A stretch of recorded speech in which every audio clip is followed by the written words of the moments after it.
Welcome back, dear darlings. Today we are back again with a new story. Hope you enjoy it. Today's story is He Hacked a Dating App to Force a 100% Match. Chapter 1: The Architecture of Obsession. Elias Thorne did not believe in the chaotic, messy concept of fate. Fate was a poetic excuse for the lazy, a mythological crutch leaned upon by unpredictable minds to justify random, statistically improbable outcomes. Serendipity was merely a failure to recognize the variables at play. Elias believed in data. He believed in heuristics, predictive modeling, machine learning, and the cold, undeniable truth of a perfectly compiled binary sequence. And currently, his entire sprawling digital universe, a terrifyingly complex web of server access, data scraping, and predictive analytics, was focused with laser-like intensity on one singular, breathing node, Clara Vance.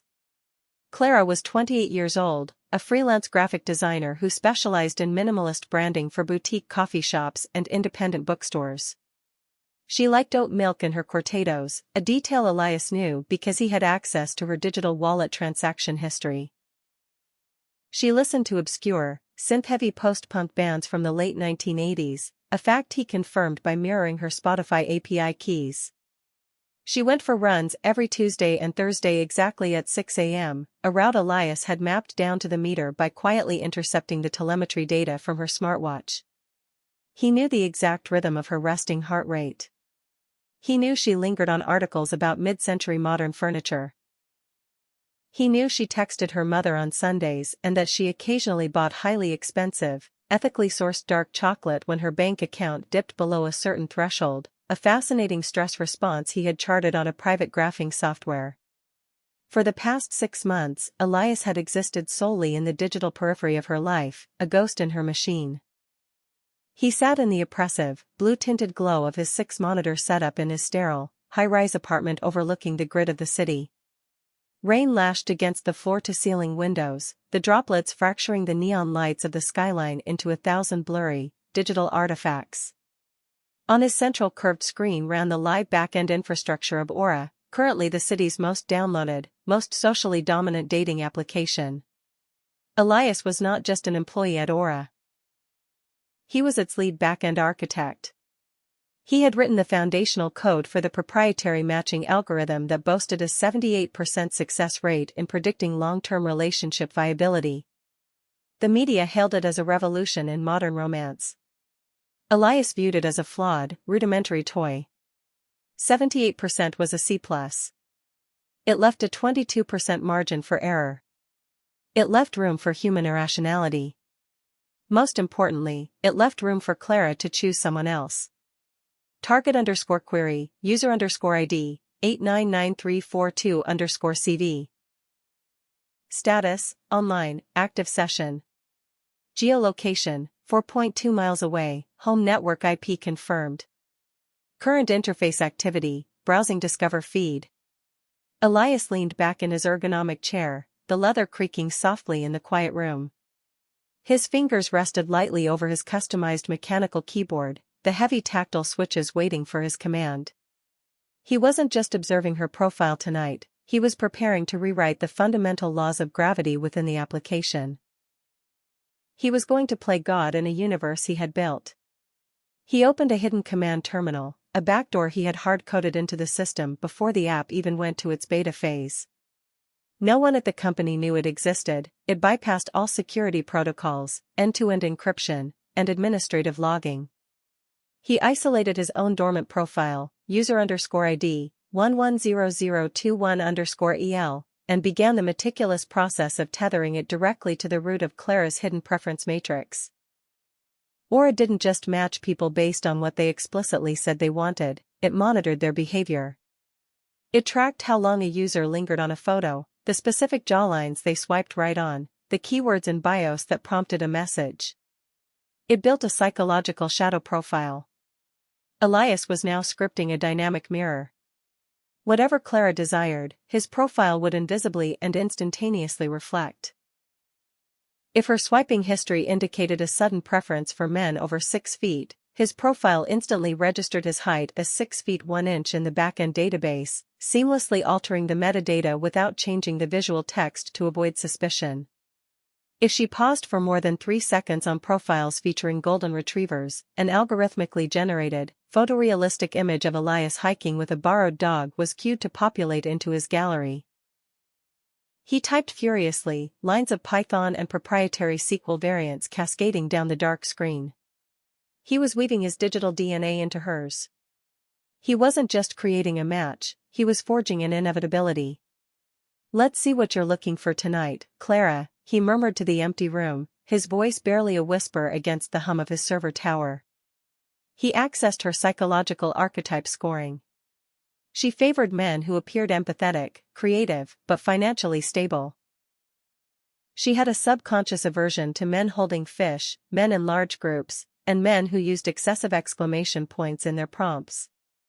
Elias's profile was scrubbed, polished, and meticulously curated by the script to hit every single subconscious trigger she possessed. Finally, he reached the core integer, the compatibility score that users saw displayed as a glowing percentage on their screens. Standard aura parameters capped out at 99%, leaving that 1% as a psychological buffer for the mystery of human chemistry. Elias disabled the parameter constraint for their specific pairing. He forced the floating point number. The terminal blinked. Override accepted. Compatibility matrix, user_ID_110021_EL and user_ID_899342_CV. Match prediction, 100%. No one in the history of the application had ever achieved a 100% match.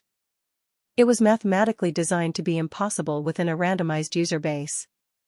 But Elias had removed the randomness. He had engineered perfection. He leaned back, watching her active status blink on the screen. He could push his profile to the top of her deck right now. He could force the encounter. But Elias was a man of supreme patience. He wanted her to feel like she had discovered him. He wanted the illusion of serendipity to remain intact. He closed the terminal, leaving the ghost protocol running silently in the background. The trap was set. The algorithm was locked. Now, he just had to monitor the perimeter and ensure that no other man, no chaotic variable, could successfully breach the walls he had built around her. Chapter 2, The Chaos Variable. The harsh, artificial light of Clara's smartphone screen illuminated the dark circles beneath her eyes. It was a miserable, rain-soaked Thursday night. Her small, meticulously decorated studio apartment felt cavernous and entirely too quiet. The rhythmic drumming of the rain against the fire escape usually comforted her, but tonight, it just amplified a pervasive, hollow sense of isolation. She had spent 12 hours negotiating color palettes with a remarkably indecisive corporate client, and she lacked the energy to read, watch television, or even cook. Instead, she lay horizontally across her velvet sofa, wrapped in a throw blanket, engaging in the modern ritual of digital self-flagellation. She opened Aura. The app's familiar, soothing purple and gold interface pulsed softly to life on her screen. Clara hated dating apps, but she hated the crushing weight of urban loneliness slightly more. She was a romantic trapped in an era of clinical commodification. The men she met organically at coffee shops were always taken, and the men she met at bars were entirely focused on the short term. Aura was supposed to be different. It was supposed to be the intelligent app. She began to swipe. Left. A man holding a freshly caught vase, grinning maniacally. Left. A blurry group photo where she couldn't tell which one was the profile owner. Left. A bio that simply read, fluent in sarcasm. Her thumb moved with practiced, numbing rhythm. It was a conveyor belt of faces, a catalog of human lives condensed into 3 photos and a witty prompt. She was about to close the app, the familiar feeling of exhaustion creeping in, when the screen flared with a unique animation. Gold particles drifted across the UI, a visual fanfare she had never seen before. A profile populated on her screen. Elias, 30. Architect/software engineer. Match, 100%. Clara stopped breathing for a fraction of a second. She stared at the bold, glowing numbers. 100%. She had been using the app for nearly a year and had never seen a match above 92%. She tapped cautiously on his profile, a strange sense of apprehension mixing with her curiosity. The first photo was a candid shot of him sitting in a dimly lit cafe, reading a worn paperback. He was handsome, but not intimidatingly so. He had soft, intelligent brown eyes, a slightly messy sweep of dark hair, and a gentle, unassuming smile that didn't feel practiced. She scrolled down. Prompt: I'm a regular at. Answer: the little independent bookstore on 4th Street, trying to find first editions of forgotten sci-fi. Clara's brow furrowed. That was her bookstore. She scrolled further. He had a picture of himself hiking a trail she recognized upstate, accompanied by a golden retriever. His Spotify anthem was A Track by the Midnight, a synthwave band she had literally been listening to on her morning commute. His bio mentioned a love for strong cortados with oat milk and a disdain for mid-century modern furniture that prioritized form over actual lumbar support. It was uncanny. It was as if someone had reached into her brain, extracted her exact, hyper-specific list of desires, and manifested a human being out of thin air. This is weird, Clara whispered to the empty room, pulling the phone closer to her face. It felt artificial. The perfection of it triggered a deep, instinctual alarm bell in the back of her mind, the uncanny valley of romance. It was too curated. Men like this didn't exist in the wild, and if they did, they certainly weren't single and floating around on dating apps waiting for her. Her thumb hovered over the right side of the screen. A part of her desperately wanted to swipe right, to see if the illusion held up to conversation. But the anxiety won out. The sheer statistical impossibility of it made her skin prickle with an irrational sense of being watched.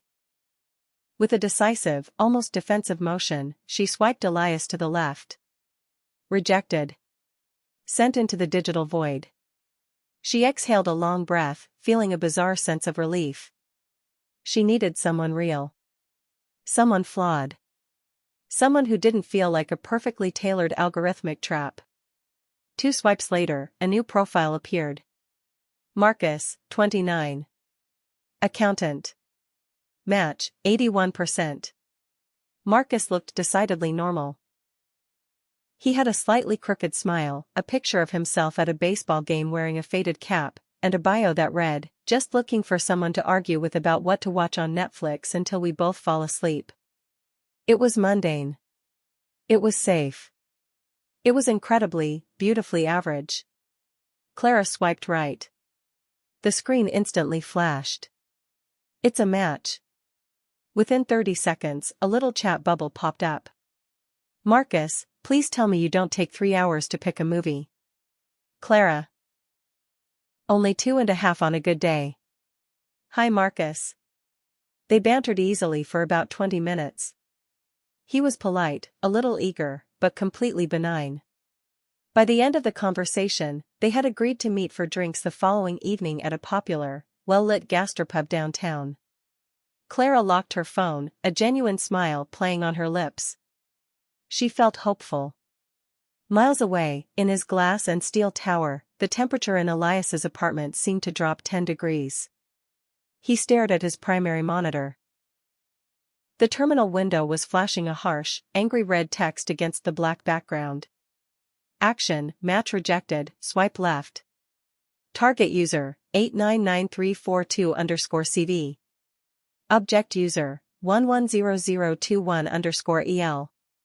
Status, target has initiated connection with user_ID, 554219_MC, Marcus. Elias did not blink. His posture remained perfectly rigid. He didn't feel the hot, chaotic sting of rejection, he felt the cold, analytical disappointment of a scientist watching a rat fail to navigate a simple maze. Clara had rejected perfection. She had looked directly at the optimal outcome and chosen a statistically inferior variable. She wanted the messiness of a random encounter. She trusted the chaos over the design. Elias slowly reached out and placed his hands on the keyboard. The soft ambient lighting in his room shifted, syncing with the aggressive red of his terminal. "If you want to experience the chaos, Clara," Elias murmured, his fingers flying across the keys, pulling up Marcus's deepest, most private digital footprint, "I will give you chaos. I will show you exactly how terrifying the natural world can be." He initiated a background search on Marcus. Within 45 seconds, Elias had his phone number, his home address, his employment records, and access to his iCloud backups. He found a string of anxious text messages Marcus had sent to his therapist about feeling paranoid in crowds. A cruel, razor-thin smile formed on Elias's face. He opened a spoofing application and began to draft a series of automated, untraceable SMS messages. The script was written. The architecture of Clara's first nightmare was officially compiling. Chapter 3: The Induced Paranoia. Friday evening descended on the city in a wash of bruised purples and dimming gold. Clara stood in front of her bathroom mirror, carefully applying a subtle wing of black eyeliner. She had decided to wear her favorite dark green silk blouse, the one that made her feel confident, armored, and entirely in control. She needed the armor tonight. Despite her rational mind telling her that a date with an accountant named Marcus was the most benign activity imaginable, the phantom memory of that terrifying 100% match lingered in the back of her thoughts like a cobweb she couldn't quite brush away. "It's just drinks," she told her reflection, taking a deep breath.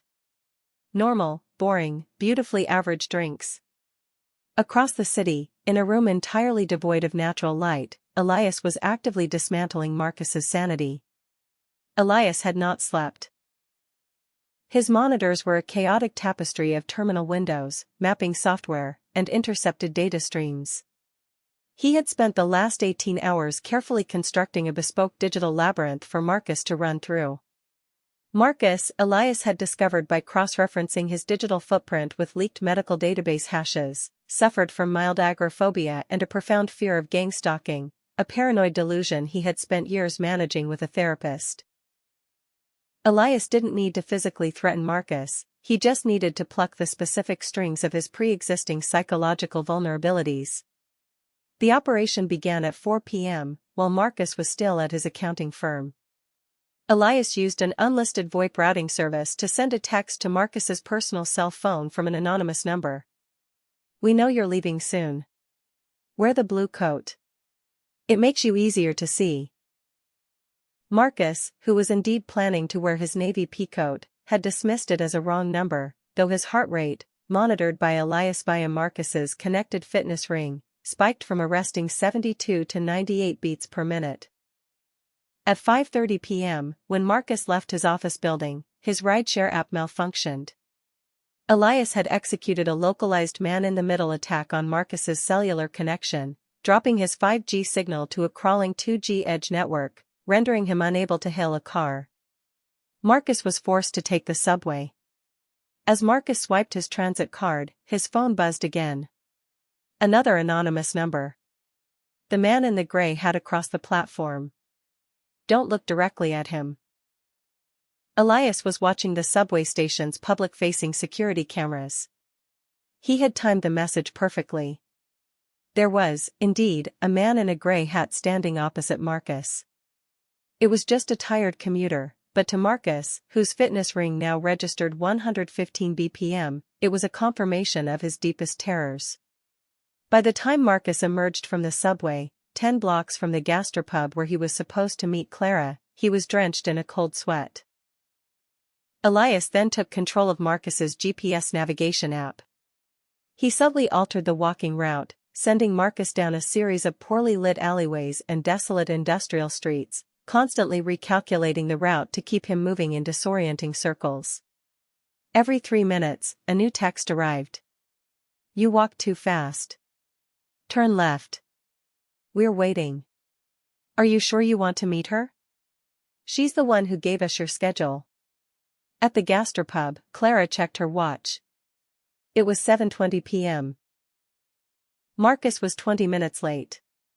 She sat in a cozy, leather-backed booth, a half-empty gin and tonic sweating onto a cardboard coaster. The bar was loud, filled with the Friday night hum of unwinding professionals, clinking glasses, and the low thrum of bass from the overhead speakers. She pulled out her phone to message him, a familiar knot of disappointment tightening in her stomach. Just another flake, she thought. Suddenly, the heavy oak door of the pub flew open, slamming against the wall. Marcus stumbled inside. Clara almost didn't recognize him from his profile picture. His hair was plastered to his forehead with sweat.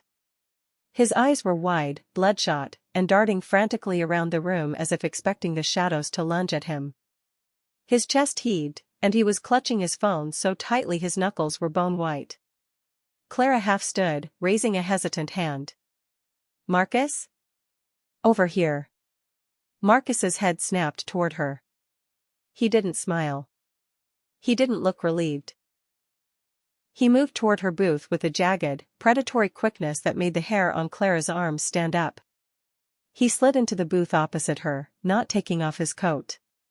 He leaned across the small table, invading her personal space so aggressively she recoiled, pressing her back flat against the leather upholstery.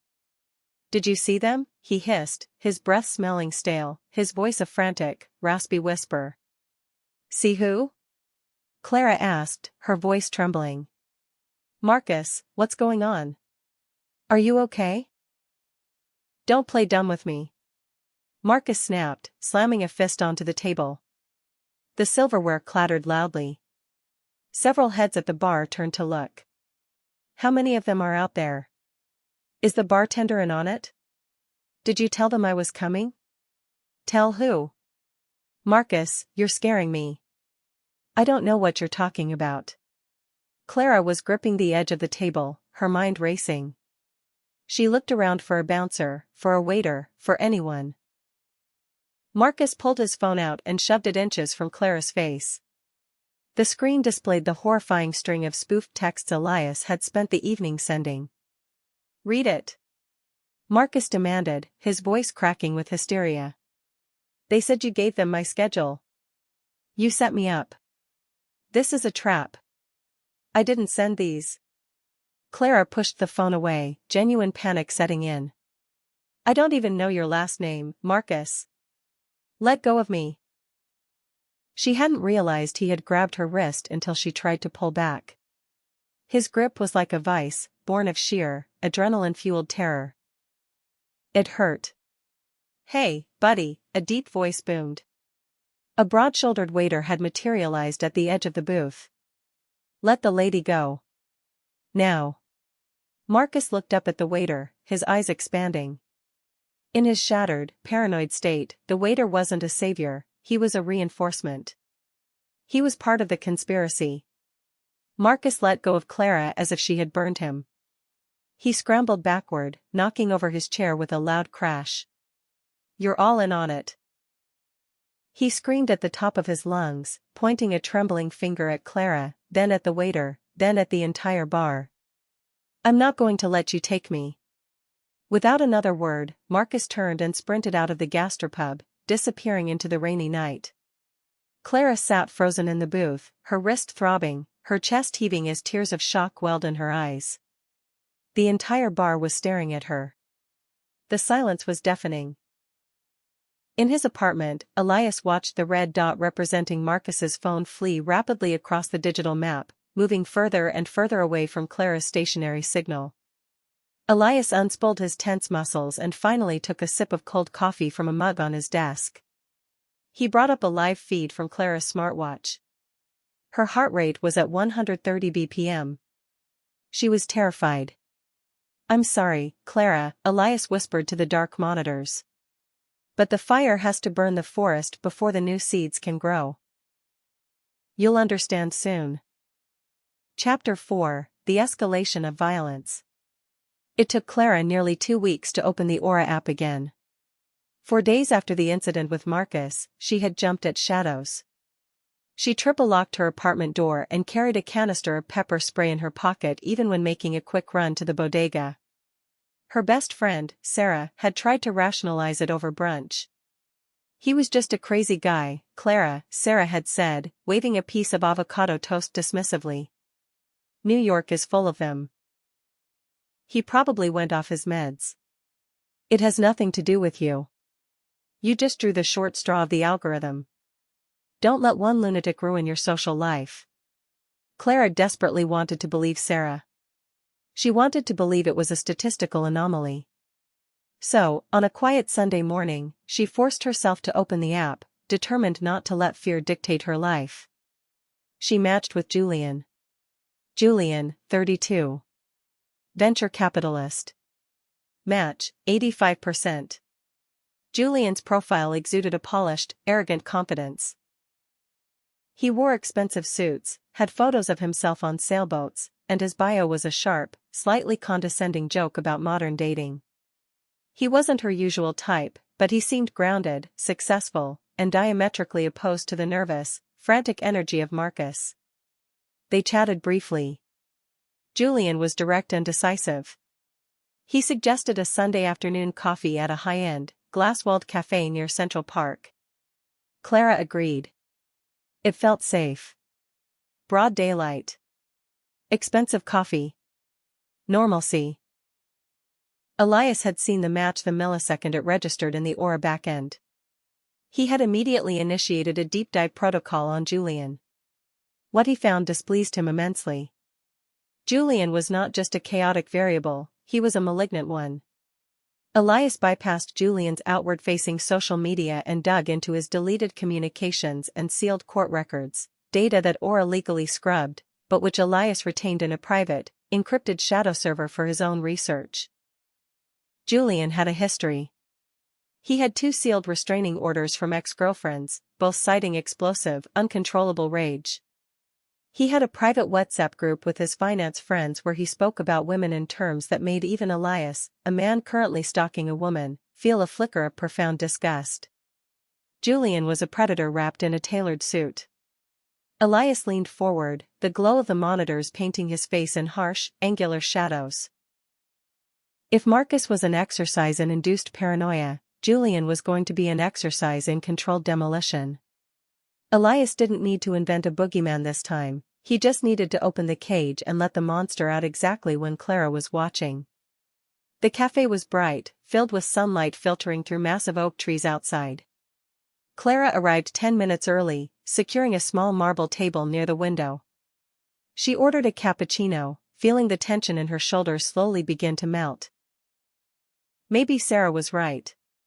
Maybe today would just be a normal, slightly awkward date. Julian was currently 3 blocks away, walking briskly toward the cafe, checking his Rolex. Elias, monitoring Julian's GPS coordinates, began his strike.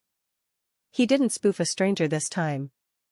Using a sophisticated SS7 network vulnerability, a flaw in the global telecom routing system that allowed him to intercept and forge SMS data, Elias sent a series of messages to Julian's phone. The sender ID was perfectly spoofed. To Julian's phone, the messages were coming directly from Clara's number. Clara, actually, I just saw you walking up from the window. Clara, you look much older and fatter than your pictures. And shorter. Clara, I don't really do the whole false advertising thing. I'm leaving. Don't bother coming inside, it's embarrassing. Julian, walking past a designer boutique, stopped dead in his tracks. He stared at his phone. The veins in his neck instantly constricted. For a man whose entire identity was built on narcissistic superiority and absolute control, the messages were not just an insult, they were a declaration of war. His heart rate, which Elias was monitoring via Julian's Apple Watch, spiked violently. Julian didn't turn around. He accelerated his pace toward the cafe. Clara was taking a sip of her cappuccino, looking out the window, when she saw him approach. She recognized him from his photos, though his face was entirely flushed, his jaw set in a rigid, terrifying line. He didn't look like a man coming to a date, he looked like a man walking to a physical altercation. Before Clara could even register confusion, Julian burst through the cafe doors. He didn't scan the room. He marched directly to her table, his physical presence looming over her like a thundercloud. You think you're funny? Julian snarled, his voice a low, vibrating baritone that carried across the quiet cafe. Clara froze, the ceramic cup halting halfway to her mouth. "Excuse me? Julian?" Julian slammed both of his hands flat onto her small marble table. The impact was so violent that Clara's coffee sloshed over the rim, burning her knuckles. She gasped, shrinking back into her chair. "You let me walk all the way over here, you stuck-up, entitled." He unleashed a word that made Clara's blood run cold, a sharp, ugly obscenity that silenced the conversations at the surrounding tables. "I don't know what you're talking about," Clara pleaded, her voice cracking. "I've been sitting here waiting for you.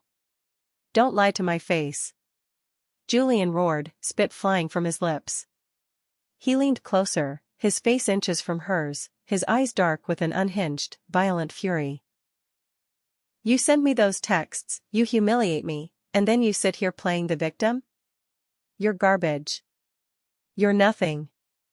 Women like you are the reason." His tirade escalated into a terrifying, misogynistic rant. He wasn't just yelling, his body language was violently aggressive. He kicked the leg of her chair. Clara was completely paralyzed by fear, tears streaming down her face, entirely unable to comprehend how a normal Sunday had turned into this nightmare. She felt utterly trapped, waiting for the moment he would strike her. "Hey, buddy, back the hell up." A man from the next table stood up, holding his phone out. "I'm calling the police right now." Julian snapped his head toward the man, chest puffed out, ready to pivot his rage. But he noticed the phones.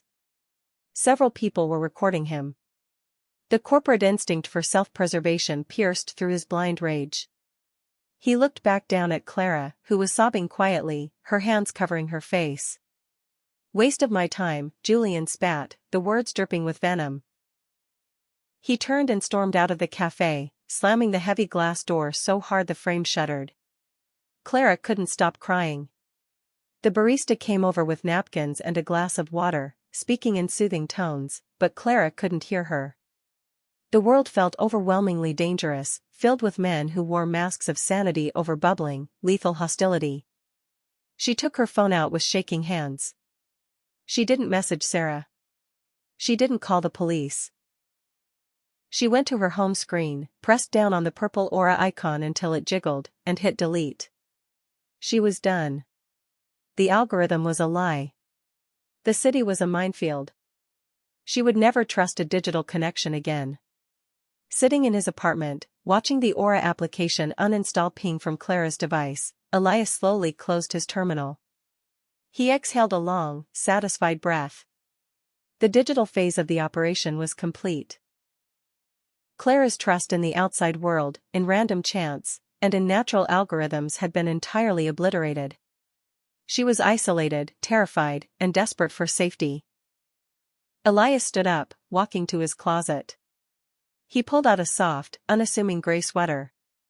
It was time to leave the shadows. It was time for the 100% match to accidentally bump into her at the bookstore. It was time to play the hero. Chapter 5, The Accidental Savior. Tuesday arrived with a suffocating, slate-gray sky that threatened rain but refused to break, leaving the city air thick and heavy. For Clara, the weather perfectly mirrored her internal state. It had been exactly 9 days since the incident with Julian at the cafe. In those 9 days, Clara's world had shrunk drastically. She went to her co-working space, she went to the grocery store, and she went home. She kept her headphones in, her eyes fixed firmly on the pavement, and her interactions strictly transactional. She felt like a frayed wire, sparking at the slightest provocation. If a man walked too closely behind her on the sidewalk, her heart rate would spike.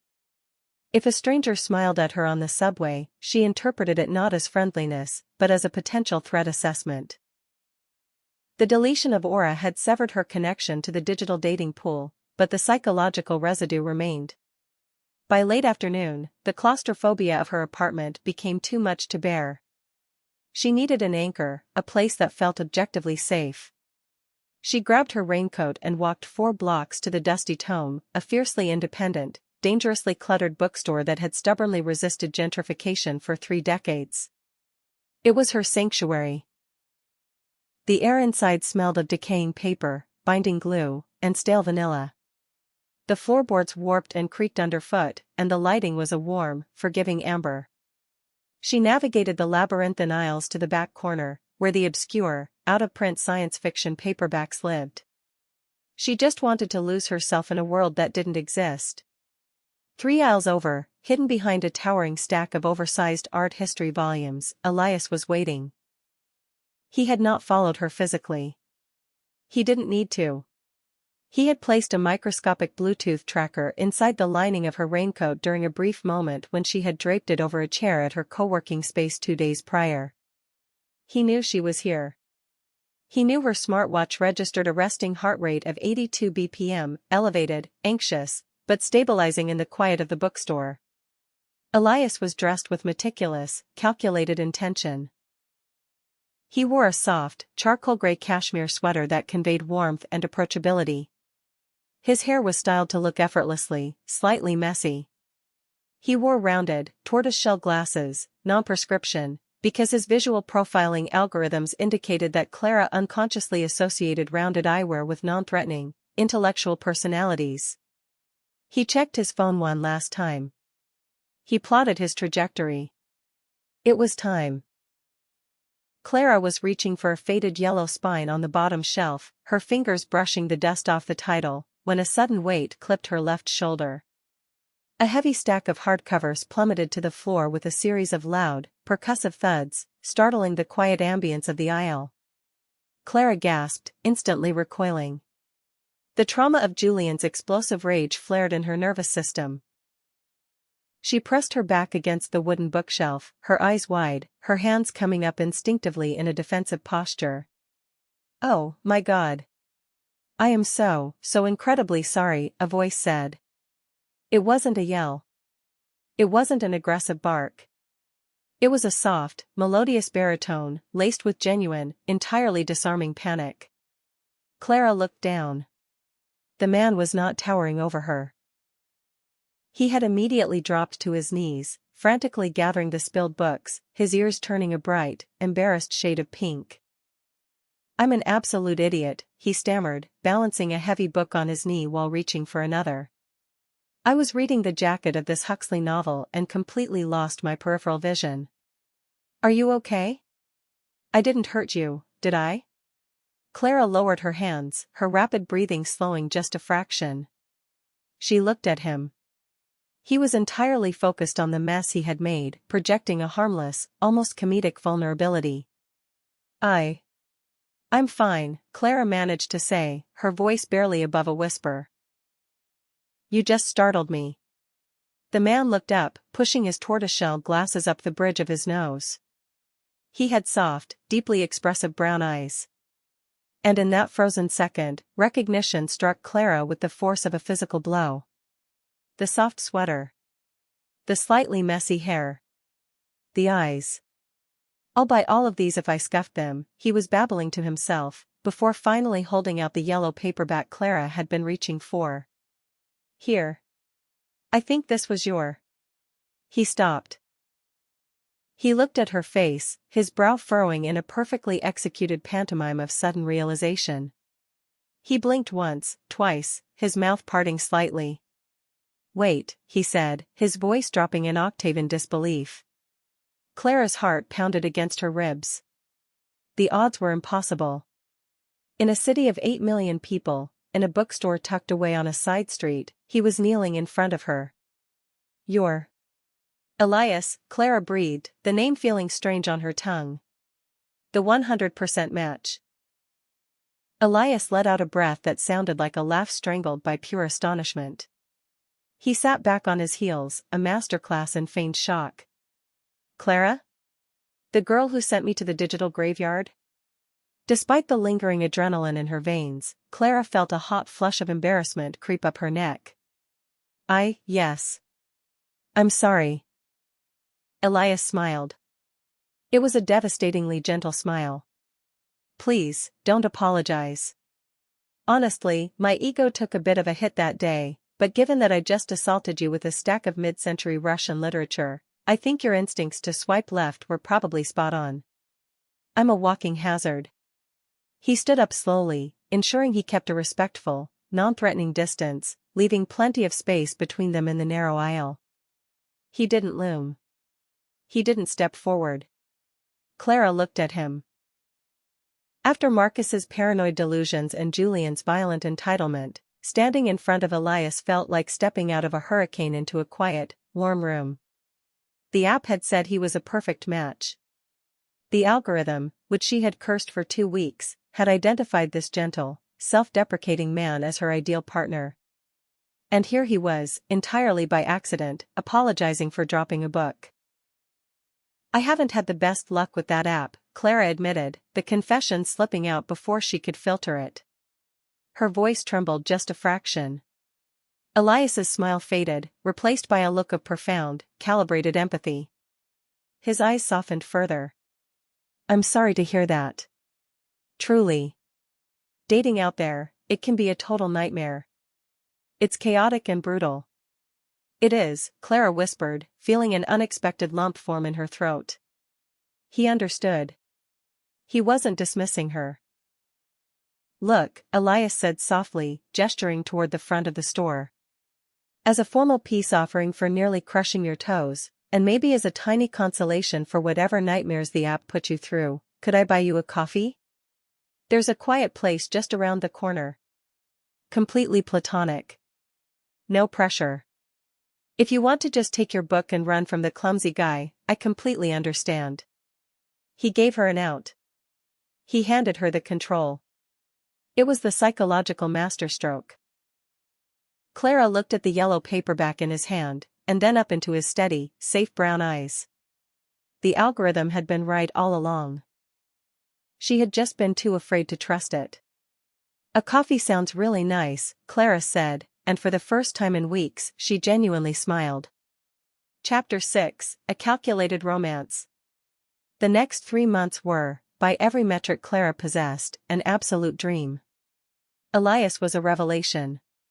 He was everything she hadn't dared to articulate she wanted, and everything she desperately needed after the trauma of her recent past.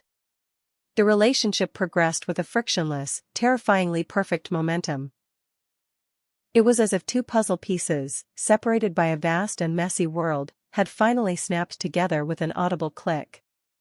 It wasn't just that they shared superficial interests, though it amazed Clara how they could spend hours debating the merits of obscure 80s synthwave producers or ranking their favorite underrated architectural styles in the city.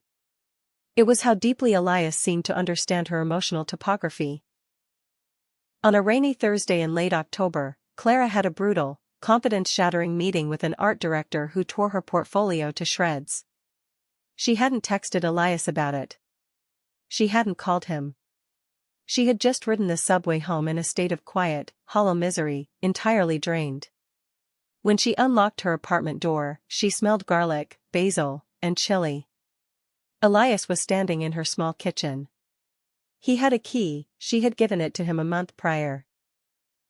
On the counter were 2 steaming cartons of spicy pad kee mao from Thai Villa, a tiny, incredibly obscure restaurant all the way across town that Clara had mentioned exactly once on their second date. Hey, Elias said, wiping his hands on a dish towel. He took one look at her face, set the towel down, and crossed the room. He didn't ask a barrage of questions. He didn't offer toxic positivity or tell her it would be okay.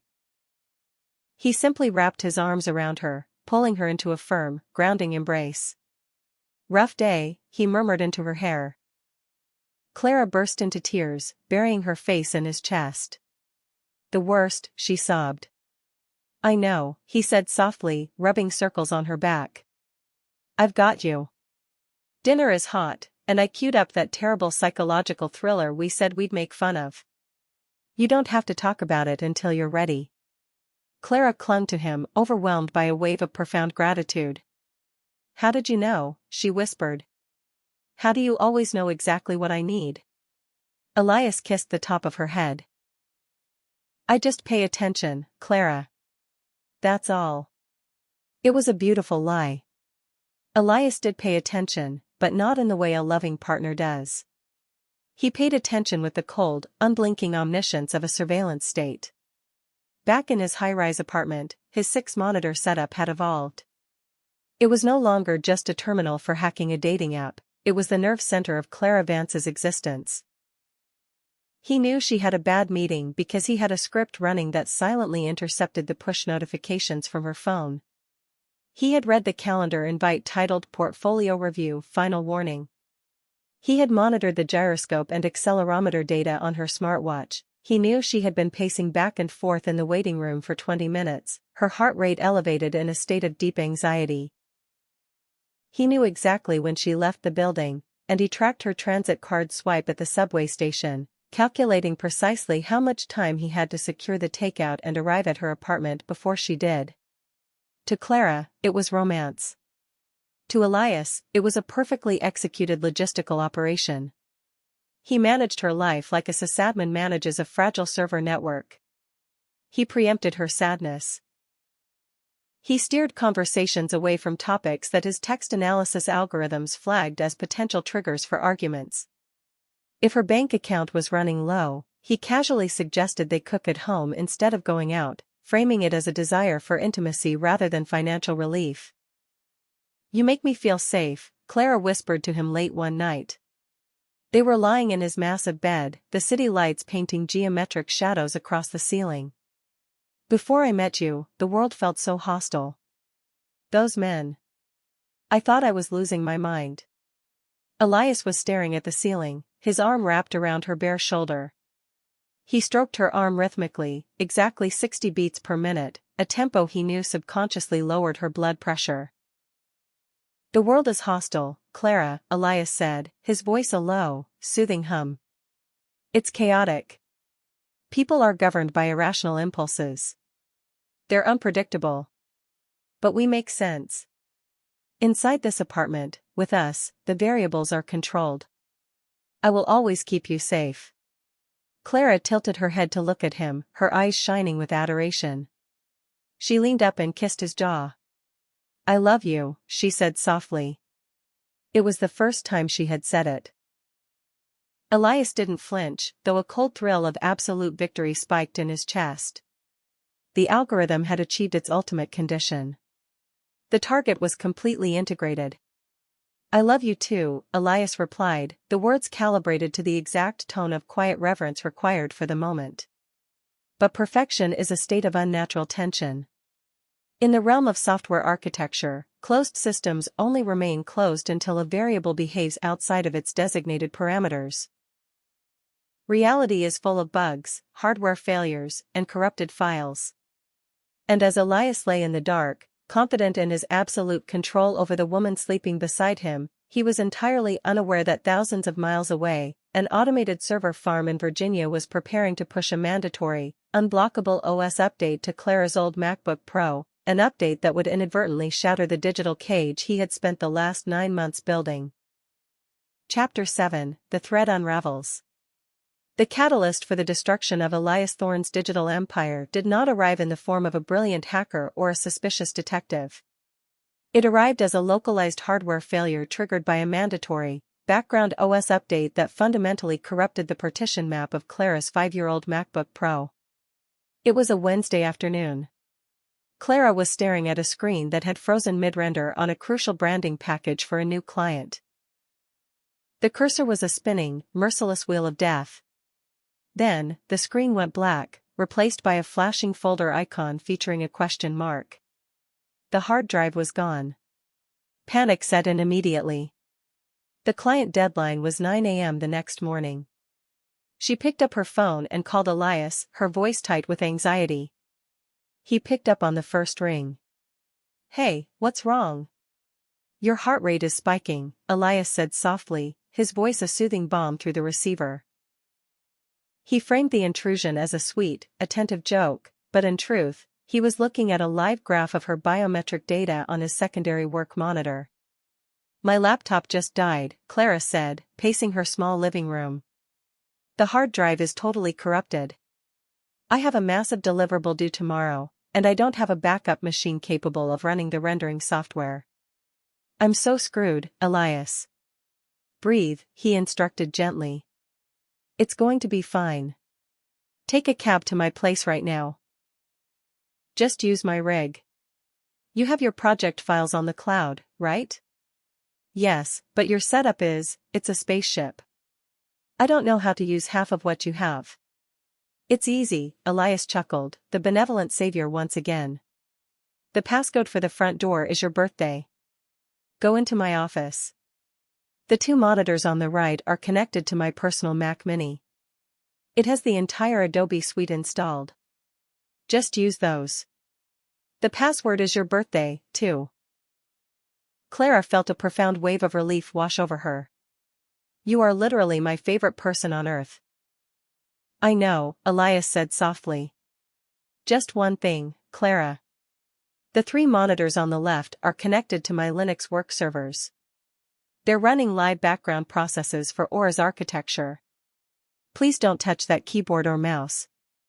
If you interrupt the compiling process, it could crash the app's regional servers. I won't even look at them, Clara promised. Right monitors only. Thank you, Elias. Truly. An hour later, Clara was sitting in Elias's cavernous, meticulously organized office. The room was intimidating, bathed in the cool, ambient glow of LED strips hidden behind the massive, custom-built desk. To her left sat the three forbidden monitors, currently cycling through mesmerizing, hypnotic cascades of server diagnostics, white text on black backgrounds, meaningless to her. To her right was the Mac Mini.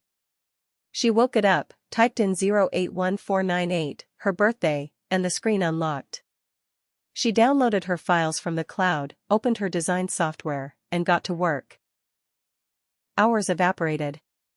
The sun set, plunging the city outside the floor-to-ceiling windows into a glittering tapestry of gold and neon. Clara was entirely absorbed in the vector art, the rhythmic clicking of Elias's heavy mechanical keyboard becoming a hypnotic metronome. Around 11:45 p.m., exhaustion began to set in. Her eyes burned. She reached for her cold cup of green tea, took a sip, and simultaneously pressed a complex keyboard shortcut to apply a heavy Gaussian blur to a background layer. The system hitched. The high-resolution rendering was too much for the shared memory allocation. The application froze. The familiar spinning wheel appeared. Come on, please, Clara muttered, terrified of losing her last hour of unsaved progress. She waited 5 minutes. 10 minutes. The machine was entirely locked up. Out of sheer muscle memory from her years of dealing with crashing software, Clara reached out and hit CMD plus Option plus Escape to bring up the Force Quit menu. When that failed to register, she frustratedly mashed the Windows equivalent on Elias's customized keyboard, Control plus Alt plus Delete. She expected the screen to flash. She expected a task manager. Instead, the design software abruptly collapsed, minimizing into the dock. The desktop wallpaper vanished. In its place, a hidden terminal window that had been running silently in the background of the Mac Mini suddenly maximized, filling both of the right-hand, 32-inch 4K monitors with blindingly bright, scrolling text. Clara recoiled, blinking against the sudden glare. She reached for the mouse to close the window, terrified she had accidentally bridged the connection to the left-side work servers Elias had warned her about. But as her hand grasped the mouse, her eyes caught a string of text that made her blood freeze in her veins. 23 hours 48 minutes and 1 second, target_query, user_ID, 899342_CV. 23 hours 48 minutes and 2 seconds, status, biometric link active, Apple_Watch_Series_8. 23 hours 48 minutes and 2 seconds, Heart_8, 74 BPM. 23 hours 48 minutes and 3 seconds, geolocation, home_network_1, Elias_apt. Clara stopped breathing. The mechanical hum of the server tower beneath the desk suddenly sounded like a roaring jet engine in her ears. CV Clara Vance. Heart_8, 74 BPM. She looked down at her left wrist. The green sensor light of her Apple Watch was flashing against her skin. What is this? She whispered to the empty room. Her hand shaking, she slowly scrolled up the terminal window. It wasn't a standard application log. It was an impossibly massive, meticulously categorized archive. It was a database of her life. She saw folders labeled financial_intercepts, Spotify_API_scrape, and location_telemetry_archive. She clicked on a plain text file named message_cache_October. A window opened, displaying hundreds of lines of text. Outgoing, Sarah, you really think he's the one? Incoming, Clara, I do. It's scary how well he knows me. It's like he can read my mind. It was her iMessage history. From 2 days ago. He was reading everything. A wave of profound, sickening nausea washed over her. The room began to spin. The man who had held her while she cried, the man who had bought her favorite obscure takeout, hadn't known her by serendipity or deep emotional connection. He knew her because he had stripped away every single layer of her digital privacy. He was a parasite. But the horror was only beginning. Clara's trembling fingers scrolled further down the directory. She found a subfolder labeled or_architecture_overrides. She opened it. Inside were execution logs, timestamped months ago. Her eyes locked onto a specific entry dated from the exact Friday she had her disastrous date with Marcus. 17 hours and 30 minutes, target, user_ID, 554219_MC, Marcus. 17 hours 30 minutes and 1 second, execute command, network_throttle_2G. 17 hours and 45 minutes, execute script, spoof_SMS_hostile_variant_A. 17 hours 45 minutes and 1 second, payload, the man in the gray hat across the platform. Don't look directly at him. Clara clamped a hand over her mouth to stifle a scream. The phone Marcus had shoved in her face at the gastropub. The texts that had driven him into a paranoid frenzy. Elias had sent them. Tears of pure, unadulterated terror blurred her vision. She forced herself to keep reading. She scrolled to the date of her coffee encounter with Julian. 13 hours and 14 minutes, target, user_ID, 009211_JL, Julian. 13 hours 14 minutes and 5 seconds, override_SS7_protocol. 13 hours and 15 minutes, execute script, spoof_SMS_Clara_spoof. 13 hours 15 minutes and 1 second, payload, you look much older and fatter than your pictures. And shorter. Julian hadn't just exploded out of nowhere. Elias had hacked the telecom network to send Julian deeply insulting, enraging text messages directly from Clara's phone number. He had turned a potentially unpleasant man into a violent, humiliated missile, and he had aimed that missile directly at Clara. The entire narrative of the last year collapsed in on itself. The terrible luck, the hostile city, the fear that had kept her isolated, it was all a manufactured psychological operation. Elias hadn't saved her from the monsters. He had engineered them, wound them up, and set them loose, all so he could conveniently arrive to offer her shelter from a storm he had seeded himself. She wasn't in a relationship. She was the subject of a terrifyingly complex hostage situation, entirely governed by a man who viewed human beings as lines of code to be manipulated. And she was currently sitting alone, past midnight, locked inside his apartment. Chapter 8, The Sandbox. Clara's first instinct was to run. Every evolutionary alarm bell in her nervous system was screaming at her to grab her coat, sprint out the front door, and run until her lungs burned. But Clara was a survivor of this man's psychological warfare, and she recognized the reality of her situation with chilling clarity. If she panicked, if she ran, Elias would know instantly. He was tracking her location. He was tracking her heart rate, which was currently skyrocketing to 140 BPM. If he realized she had found the terminal, he would remote wipe his servers, destroy the evidence, and she would look like a hysterical, paranoid woman making wild accusations against a respected tech executive. He would slip away, and he would never stop watching her. She could not run. She had to become the system. She had to debug the nightmare. Clara took 3 long, shuddering breaths, forcing her mind to compartmentalize the screaming terror. She slipped off her Apple Watch, placing it on the desk next to a warm cup of tea so the ambient heat would mimic her body temperature, hoping to normalize the biometric feed he might be monitoring. She pulled her phone from her pocket. Ensuring the flash was off and the shutter sound was muted, she began to meticulously photograph the screens. She took dozens of pictures. The iMessage intercepts. The GPS tracking logs. The spoof_SMS execution commands regarding Marcus and Julian. She photographed the file paths, the server IP addresses, and the specific override_match, 100% command that had initially forced his profile to the top of her deck. Once she had 50 crystal clear images, she uploaded them directly to a hidden, encrypted cloud drive she used for anonymous design assets, immediately deleting the photos from her local camera roll and scrubbing her recently deleted folder. Then came the hardest part. She had to cover her tracks. Clara carefully closed the text files.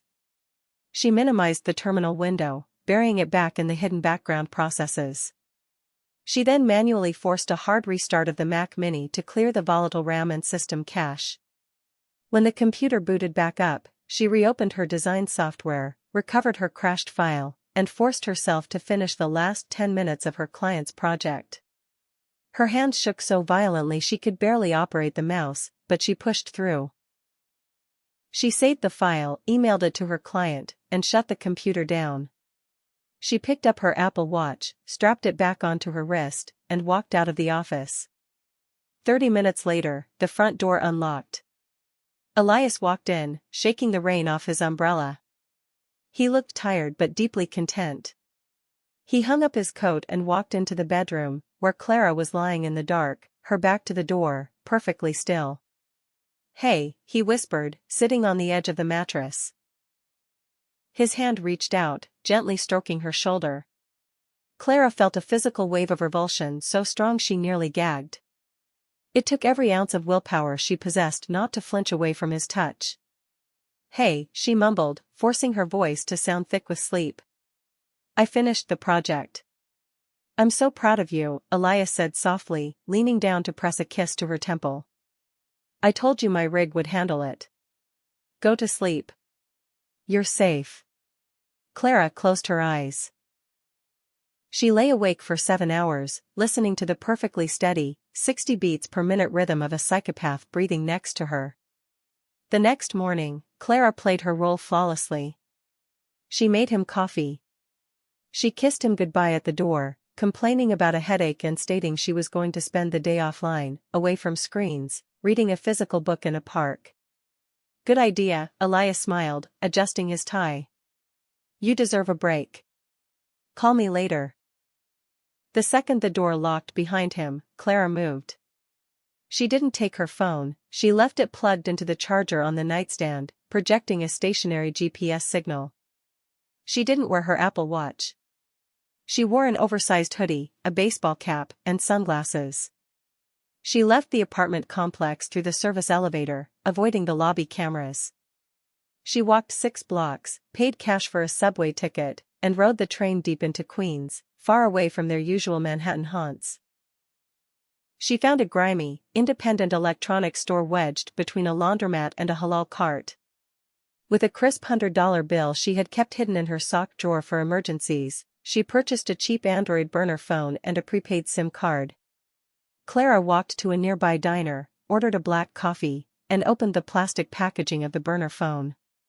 She connected to the diner's unsecured public Wi-Fi, masking her location with a free VPN app she downloaded. She opened the browser and navigated to the web version of Aura. It was time to build a trap.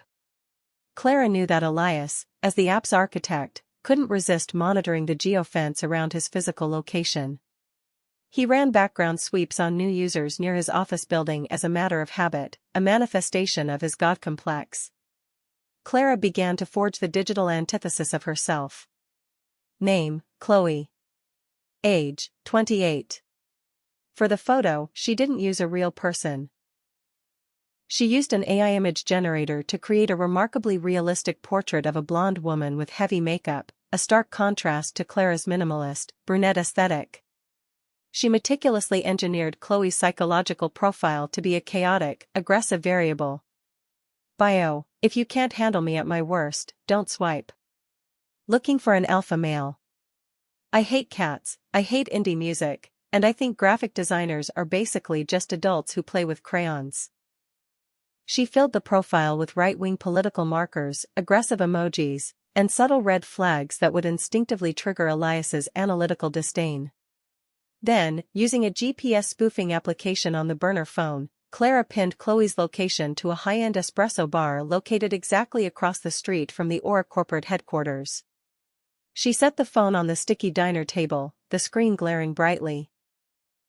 Clara Vance had spent the last year as a data point manipulated by an algorithm. But Elias had forgotten one crucial variable about the human element: when pushed to the absolute brink, the prey learns how to hunt. She tapped the screen, pushing Chloe's profile live into the Aura matrix. Now, she just had to wait for the spider to check his web. Chapter 9: The Final Debug.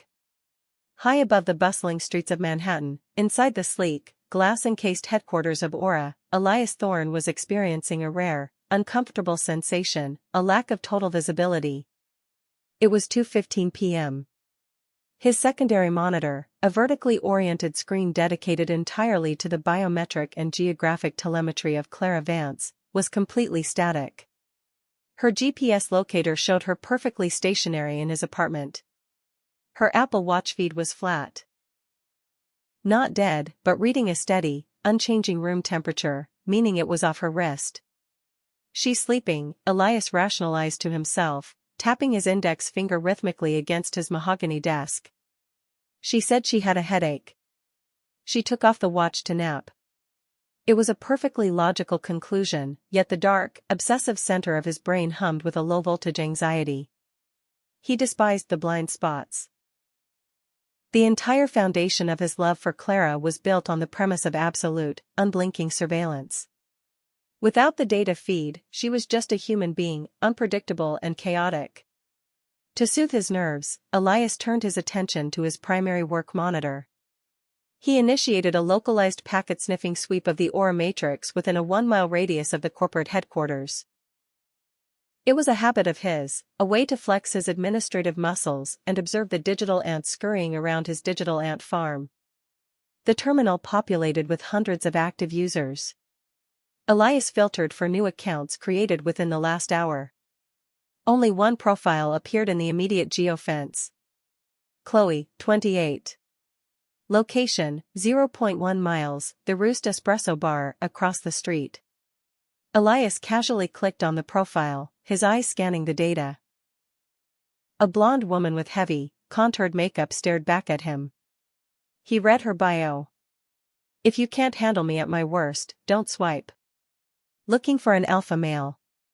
I hate cats, I hate indie music, and I think graphic designers are basically just adults who play with crayons. Elias sneered, a visceral curl of his lip. It was a repulsive profile, entirely devoid of intellectual or aesthetic value. It was the exact kind of chaotic, loud, aggressively ignorant variable that he had designed the algorithm to filter out of his own curated feeds. He was about to close the window when a detail caught his eye. The IP address pinging from Chloe's device wasn't routing through a standard cellular tower. It was masking itself through a heavy, encrypted VPN layer, bouncing off a server in Switzerland before connecting to the Aura mainframe. Why would a woman like Chloe need military-grade encryption to use a dating app? Elias's brow furrowed. He pulled up his command terminal and began to run a trace on the spoofed location. Before the script could finish compiling, his personal cell phone vibrated violently against the wood of his desk. An incoming text message from an unknown number. Elias, it's Clara. My phone totally died and I had to buy a cheap burner. I know you're working, but I'm at the Roost across the street. Come down? I have a surprise for you. Elias exhaled, a massive wave of relief washing over him, instantly extinguishing his anxiety. The blind spot was resolved. She wasn't a chaotic variable, she was just a woman with a broken phone who missed him enough to track him down at work. He locked his workstation, grabbed his tailored suit jacket, and took the private executive elevator down to the lobby. The Roost Espresso Bar was a minimalist, high-end coffee shop favored by tech executives and venture capitalists. It was loud, filled with the hiss of espresso machines and the low hum of million-dollar conversations. Elias spotted her immediately. She was sitting at a small table in the far back corner. She was wearing a gray hoodie, an uncharacteristic baseball cap, and dark sunglasses. She looked completely out of place in the sleek environment, huddled over a cheap, plastic Android tablet she must have bought with the burner phone. He smiled, a mask of gentle affection sliding effortlessly into place. He navigated through the crowded tables and approached her. "Hey," Elias said softly, pulling out the chair opposite her. "A burner phone? You could have just used my landline to call me. I would have sent a courier to get you a new iPhone." Clara did not take off her sunglasses. She did not smile. She kept her hands resting flat on the table, flanking the cheap tablet. "Sit down, Elias," Clara said. Her voice was entirely devoid of the warmth he was accustomed to. It was flat, metallic, and dead. Elias's internal alarms finally began to ring. He slowly lowered himself into the chair. He looked at her posture, the rigid line of her jaw, the defensive way she held her shoulders. "Clara, what's wrong? You look terrified. Did someone follow you?" He leaned forward, instinctively trying to play the protector. "Nobody followed me," Clara said softly, keeping her voice pitched just below the ambient noise of the cafe. "Because the only person who stalks me is sitting right in front of me." Elias froze. The muscles in his face twitched. He immediately calculated the statistical probability of her discovering his architecture. It was nearly zero. His servers were encrypted. He had hidden the partition. "I don't understand," Elias said, his voice a perfect facsimile of confusion. "Clara, you're not making sense." Clara reached out and tapped the screen of the Android tablet. It woke up. She slid the device across the table toward him. Elias looked down. It was a photograph of his home office monitors. The image was crystal clear.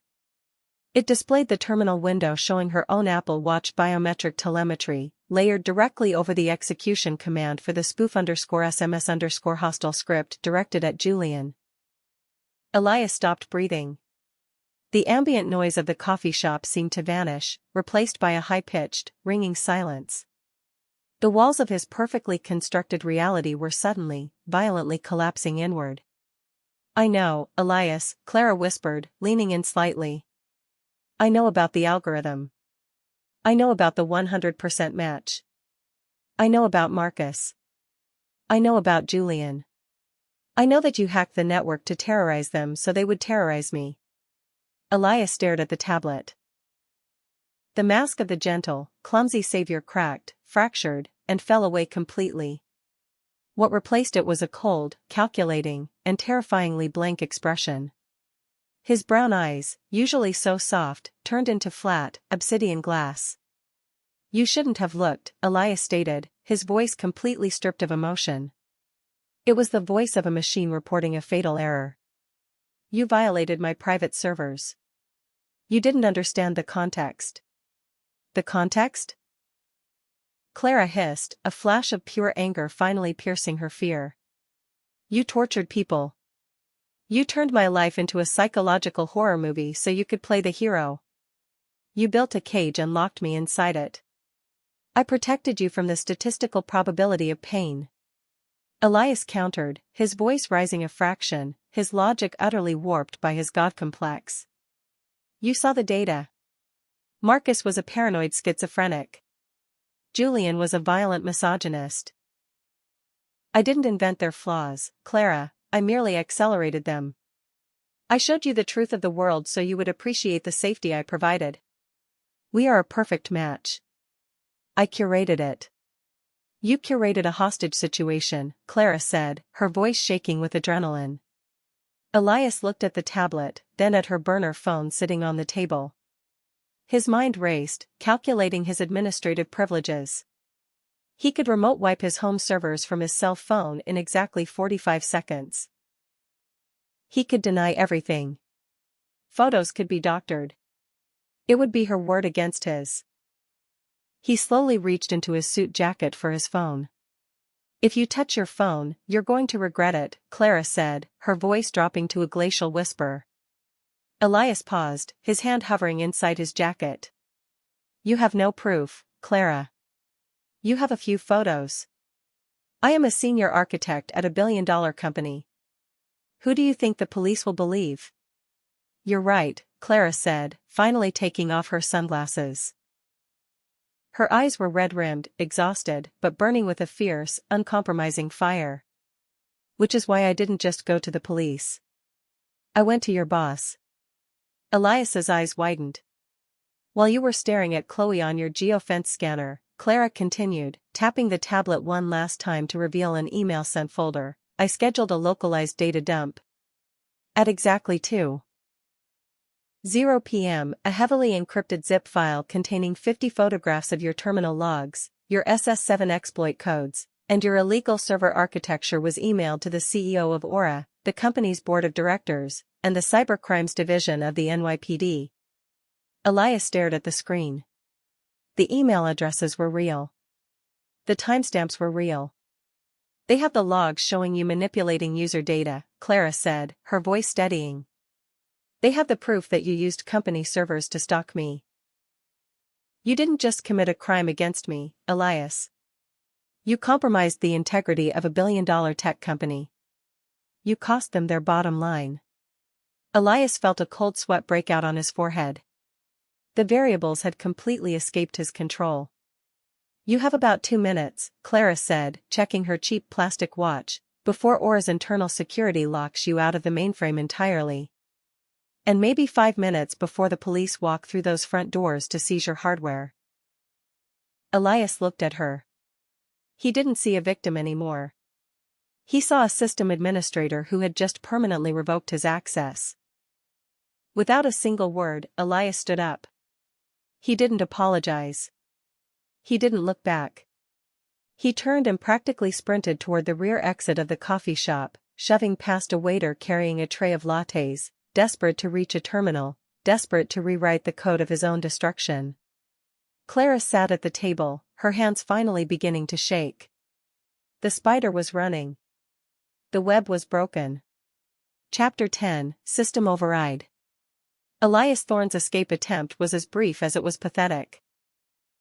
The arrogance that made him a brilliant, visionary coder was the exact same flaw that made him violently incompetent in the physical world. He burst out of the rear exit of the coffee shop into a narrow, rain-slicked alleyway. He pulled out his phone, his thumbs flying across the screen, desperately trying to log into his home network via a secure shell app to initiate the wipe_all command on his Linux servers. But Clara's timing had been flawless. As the progress bar on his phone reached 12%, a harsh red banner dropped across the top of his screen. "Access denied. Credentials revoked by network administrator." Elias stared at the screen in disbelief. The CEO had seen the email. The company's cybersecurity team had reacted with ruthless corporate efficiency. They hadn't just locked him out of the company mainframe, they had traced his API keys and severed the connection to his home network, bricking his remote access entirely. He was locked out. The data, the irrefutable proof of his digital tyranny, the logs of his stalking, the spoofed texts, was frozen in place, waiting for the police. Panic, raw and unfiltered, finally seized him. He ran. He navigated the alleyways, hailing a rogue yellow cab and demanding to be taken to JFK Airport. He planned to buy a ticket in cash to a non-extradition country. He calculated the odds. He just needed 4 hours. He didn't make it past the TSA security checkpoint. As Elias handed his passport to the agent, his eyes darting nervously toward the X-ray belts, 3 plainclothes detectives from the NYPD cybercrimes unit stepped out from behind a concrete pillar. They didn't draw their weapons, but their physical presence was an insurmountable firewall. "Elias Thorne?" the lead detective asked, flashing a gold shield. Elias looked at them, his brilliant mind frantically searching for a backdoor, an exploit, a line of code he could rewrite to change the outcome. But there were no keyboards here. There was only the cold, hard reality of steel handcuffs clicking securely around his wrists. "System failure," Elias muttered under his breath, his eyes vacant as they led him away through the crowded terminal. The fallout was spectacular and entirely devastating. The trial of the algorithm stalker dominated the national news cycle for months. The media dissected his methodology, turning Elias into the terrifying poster child for the dangers of modern data privacy. Aura faced a catastrophic public relations nightmare. Their stock plummeted by 40% in a single week. They were hit with a massive, multi-million-dollar class action lawsuit from users terrified that their own data had been manipulated. The company was forced to undergo a complete, transparent overhaul of its back-end security, overseen by federal regulators. Clara did not testify.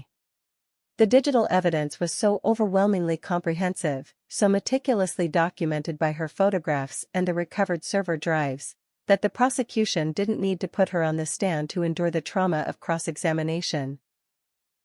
Elias Thorne, faced with decades of federal and state charges ranging from wire fraud and illegal wiretapping to severe cyberstalking and reckless endangerment, accepted a plea deal.